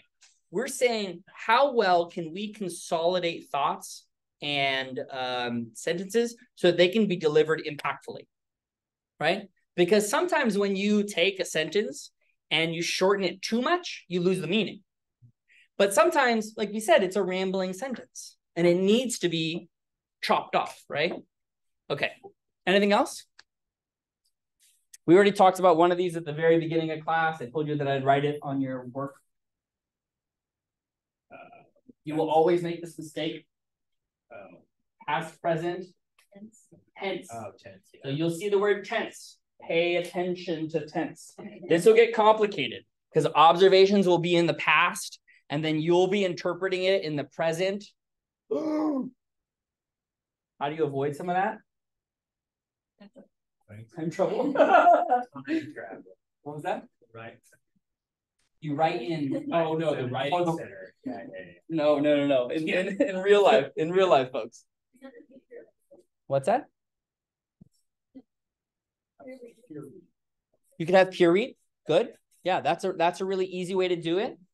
You can also look for Control F. Right? Yeah. Space, ARE, space will tell you how often you get that letter. ARE is ARE. R. Very good. So if you look for the word R and you see that R is the dominant word, and then you compare it to IS, and you see there's 3 or 4 IS's that are space, IS space. That means that I need to go through and either change those tenses, right? You can search tense very easily. Now, something ED is much harder, right, than ES. That's going to be trickier. But ES space is a way to search through your document. ED space is a way to search through your document. Can you like acknowledge something that is from like previous either work or like data, like by saying like in this study from 2007 and then talk in present tense. Like they spoke about this. You would have to be directly quoting them. Okay. Right? Okay. Because they already did speak about it. Yeah. So that's in the past. Generally speaking, you are almost always going to be writing in past tense. Right? You can sometimes say future work will do blah, blah, blah. That's at the conclusion section. When you're doing interpretation, the interpretation's already done. You already interpreted it because you're writing it. Okay. So you don't say, we think that this could mean good things for us down the line. No. We thought that this would do X, Y, Z. And generally speaking, you want to stay away from we as much as possible. Right? There is a sense that you will have to, like, as you start to write for yourself, you're going to feel this like, I, we, I did this, I did that. You want to avoid those feelings. Things just happen. That's the scientific writing. If you look carefully in all the way that you've been reading, the observations just magically occurred.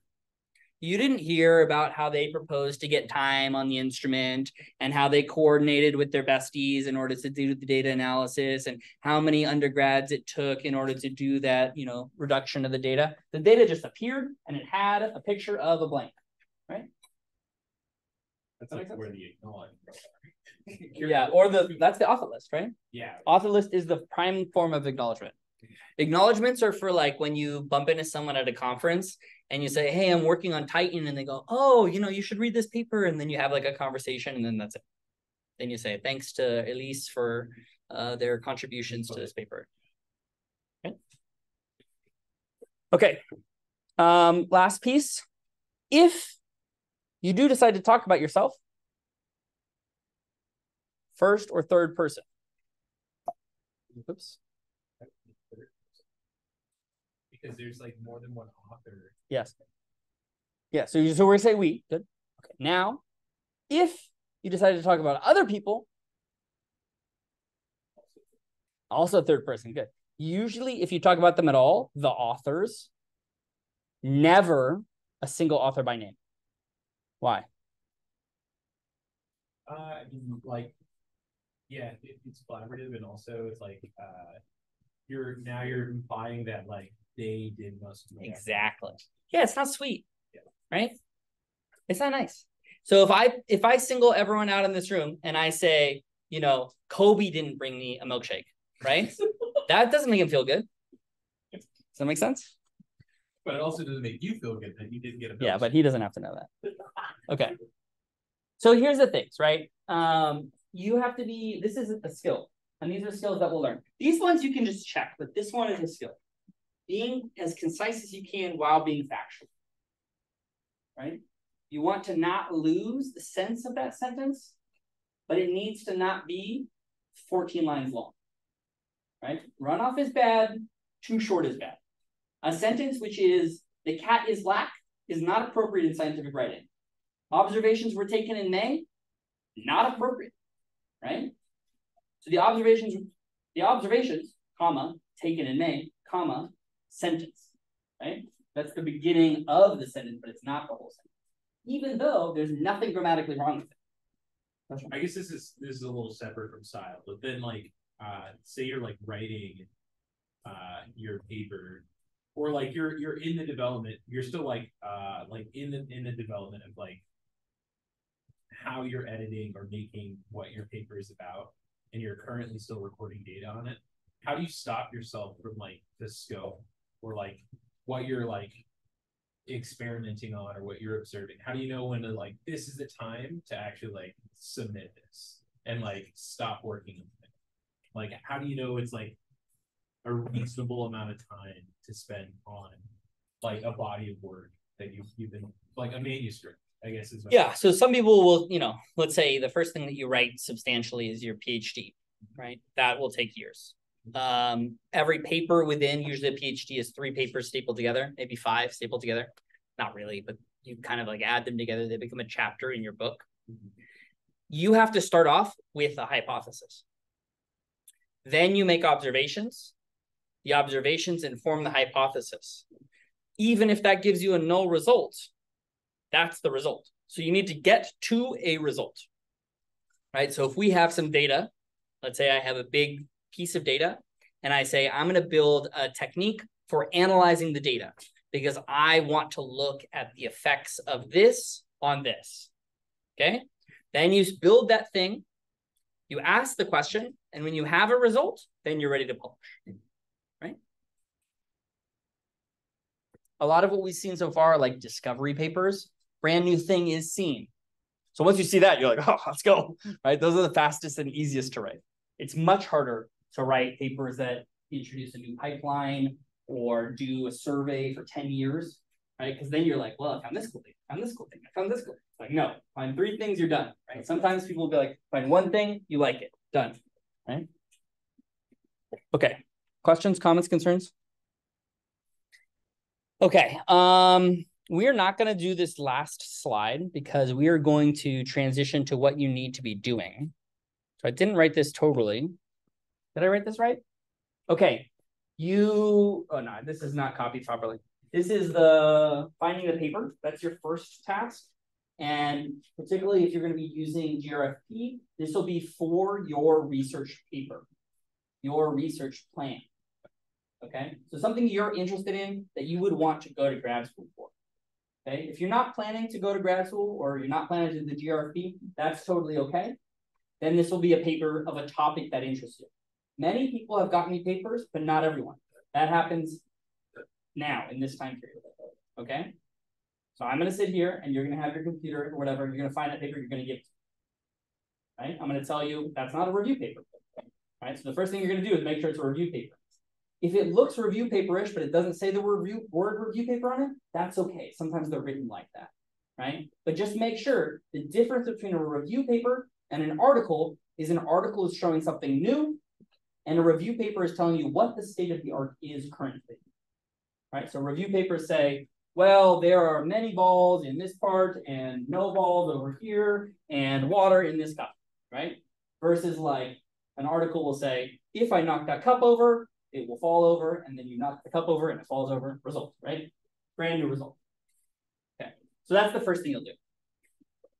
And this is the harder one. Who has a project picked out? Who knows who they're working with? Okay. Are you next to your partner? Okay. If you don't have a partner already, you need to have a minimum of 1 other person in your group and probably 2. So this will be times we're going to basically just pause the recording right here, and we're going to let folks talk amongst yourself. Think about whether or not we want to do like an astro side of the room versus the physics side of the room. That's totally fine. But you need to start spitting some ideas on it, right? And I need to have an idea that is actionable that you can start working on, right? Yeah. So the paper we're supposed to submit, I thought it was on the project one. No. So that is helpful. It's the review. The review is helpful for whatever you're working on. So we just need to find a paper that we want to apply in graduate school with. Yeah, so I've changed this now, right? So if you're applying to the GRFP, I'm not going to have you read random other things. I want to help that support your work, right? If you plan to apply to the GRFP, this should certainly be about your research plan. If you don't plan to apply to the GRFP, still select something that interests you, because I don't want you reading something random, right? So for the GRFP, for the graduate research statement, would we basically be writing about that review paper and how we kind of want to expand on that topic in grad school? Yes, but you'll need more than one. It's a starting point. So the reason why I think I'm harping on this so much is you need to be reading more than 1 paper on that topic per week. If you think about an introduction that you're reading in your paper or your articles right now, they don't have 1 other reference, right? So if you want to look like you know what the heck you're talking about, if you want to demonstrate your interest in a field, helps to have more than 1 citation, right? I'm not saying you'll be an expert. I'm saying you'll understand what the questions are. And you will not understand the questions unless you've read at least 1 review in the area. Can you still get like win if you choose something, but then you're going to grad school for something different? Yeah. Yeah. Oh, yeah. Okay, so it's the stuff you're showing that. Yeah, I mean, how would they possibly, no offense, but undergrads know what they have learned, right? There is no way that me as an undergrad knew anything about microscopy? No, I was doing exoplanets. And then I got to grad school and I did Mars. Doesn't matter. What matters is your potential as a scientist. And that's what you're going to demonstrate, right? Part of that is learning about something that you're interested in, really putting yourself into the work and showing how good you are as a writer, how good you are as a researcher, how good you are as a communicator, right? Yeah. So for next week, I guess writing assignment would be like our personal statement. If you have them that quickly, yeah, absolutely. But you'll still be turning in these. And then The Icarus one is what you'll be turning in. Oh, we're doing both. Doing both, yeah. But we have to wrap up the Icarus summary because we're going to do a conversation about how to weave these papers together, right? That's, yeah. Icarus summary will be next week. But certainly if you have a personal statement, don't wait till Tuesday, right? This is the thing that I keep trying to harp about. We have so many hours that I have committed to helping you that are personal supervision hours, right? I am willing to give you as much time as you need to interact with me so that we can get this writing to where it needs to be, right? Utilize all of your writing space. Write and write and write and write and write. Now, what's the worst thing that happens when you're writing? Writer's block. Good. So how do we address writer's block? Do what? Yeah. Interestingly enough, the best way to stop writer's block is to stop writing. But there's a problem. So you start writing, okay, you can't write anymore. Now you stop writing. How long do you stop? Right? If you just go and you play Call of Duty for 6 hours, okay, that is not going to help your writing block. Okay? If you watch, 16 episodes of Sopranos, it's not going to help. So I generally recommend that you take a considerable writing break where you do something that is very allows you to think. Don't turn off your brain. Let your brain sort of marinate in those juices. So go for a walk, go hiking, go exercise. Do something where you're not thinking, but you're still engaging. Does that make sense? You just watch TV, your brain's not engaging. It's just TikTok will not help you. Okay? No, Rocket League will not help you. Rocket League is your treat for writing. So another way to motivate yourself in writing is to say, listen, if I'm going to be good at this, I need to write this much by this amount of time. So some people will work backwards from that deadline. They'll say, I need to have this written by Tuesday. So that means I need to write 1/3 of a page for the next 6 days, right? That'll give you 2 pages. If you get to that goal or over that goal, Rocket League yourself, right? Give yourself that reward, maybe ice cream, whatever you want. But you have to really think about this because it's unlike any other type of work you do. When you're doing your homework, you just start and you do the algebra, and algebra turns into more algebra and algebra, all the way to the end. It's not how it is with writing. Sometimes you just won't know how to say the words. So I always recommend if you're writing, okay, do not edit while you write. First, write everything. Write all the words. Words. And if you have some poor sentence structure or you have grammatical errors, fuck it, keep going. Just get it all out there. And then go through as the editor. Make edits, right? Oh, this sentence, I said the same thing 3 times. That could have been consolidated, right? And you'll find that it's much easier to edit. So much nicer to edit. I can do your entire pile in 20 minutes, right? So once you've edited, then you get to make those changes. Done, right? Then you write again, you write again. See the process? Okay.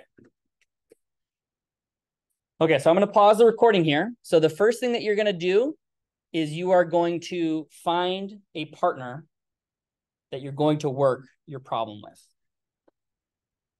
This one. Semester project. Yeah. You're not giving us new articles, right? Are you? No, I'm not giving you an article.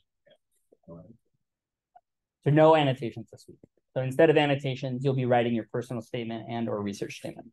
But you'll also be reading the thing that I asked.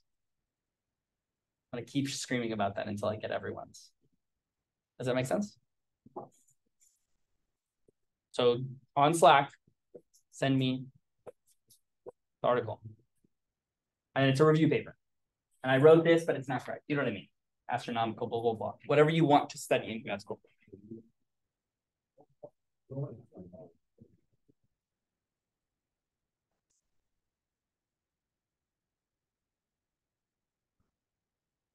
So would it be bad? Or like, Yeah. yeah, I'm like trying to start a paper, okay, but I have no idea where to start. So like I just type a few ideas into like ChatGPT. Is that No, bad? no. Do that? No. So that is like that's like taking steroids to start working out. You will get immediate results. Yeah. But you will not be strong. You won't have developed the skills in order to do it without it. And in particular, you won't know if it looks good. Right? So part of the thing with the process of writing, everyone has their own personal process. Right? I have no problem with thinking about your process as different from Yasmina's process, it's different from Jose's process, right? They're all going to be different looking in the way that they write. Your style and your voice is going to come out. And that is what they're looking for. If you write with ChatGPT for one of these things, guess what it'll sound like? It'll sound like an average user because it's trained on average data, right? There's no voice in it.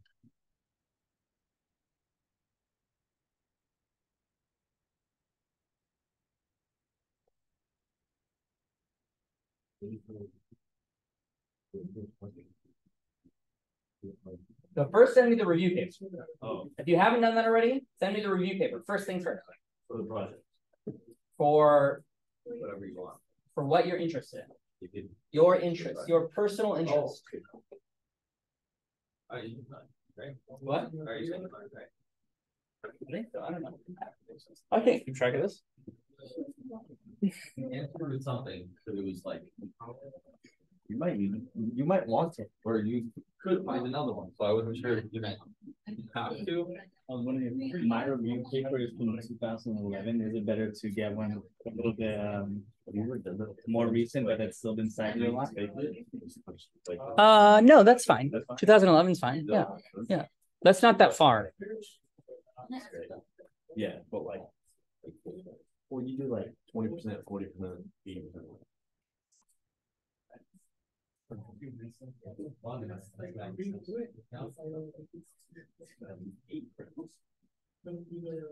Good.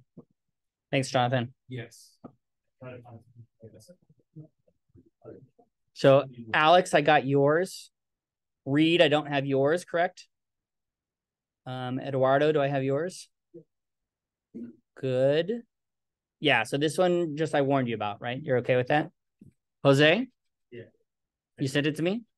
On this one or the other one? On the other one. Okay. Paolo? Sorry, my brain is just goes blank. You sent it to which one did you send to me? This one? Do you want to do aerodynamics for your GFRP? Not just your project? No, not that. So I know, but you don't want to even practice? Like, is that what you would want to study in grad school?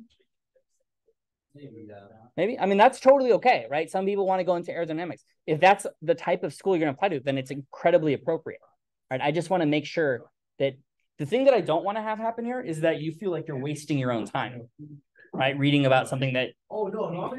Okay, good. Good. Okay. Okay. Okay. Did you already send it to me? Oh, let me remove this. Sorry. Everyone's just reading my emails. When did you send it, Isabel? Is that on the other one? Hold on. Let me just find it. Oh, yes, it is. Yeah. Okay, good. Thank you. Okay.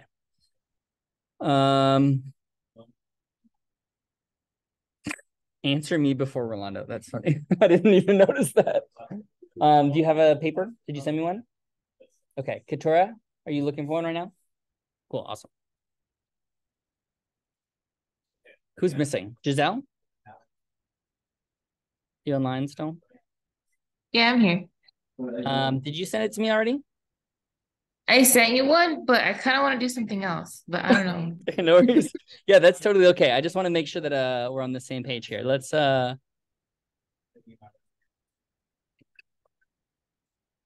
which one was that? Oh, climatology, this one? Yeah, I don't know about that. So what were you interested in? Like something that's like galaxy evolution. Okay. I've been looking at like papers, but okay. Yeah, just fire me off one from, just throw it in the Slack and I'll thumbs up, thumb down. The things we're looking for, of course, are, review paper, but also like something 10 to 20 years ago is about the right time frame, because there's enough time that like it's sort of still setting up the whole field. that's true. A lot of them are like really long too. I don't know. Yeah, and they will be long. But so the reason that we want one that's good and long like that is generally speaking, it will sort of cover the whole field, right? That's true. Yeah. Okay. So I'm gonna look and send you. okay. Hi, William. You saying hi? Hi. Hi.